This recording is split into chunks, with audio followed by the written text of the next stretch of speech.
তুই বলে আমারে অ্যারেস্ট করবি? চিনছস আমারে? আমার নাম বিক্রম, আকরামের বড় ভাই আমি।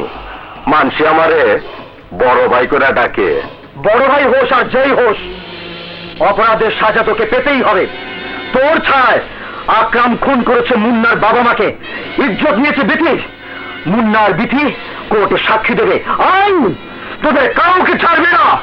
আগে তোরে কেন দোষছি শুনালো, তারপর মানুষেরটা শুনবি। তোরা 1 নাম্বার দোষ, এলাকায় আসার পর আমারে সালাম করতে যাস নাই। 2 নাম্বার দোষ, আমার বাইরে কয়েকজন ফকির মিসকিনের কথায় অ্যারেস্ট করছস।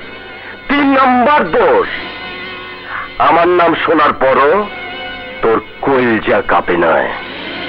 এই 3 দোষের কারণে তোরে আজ আমি শাস্তি দিমু, জনমের শাস্তি। বিক্রম, তুই ভুলে যাচ্ছিস আমি রতনপুর থানার ওসি। ওই ওসি তো কি হয়েছে? আজ তোরে বাঁচাইতে কেউ আইব না।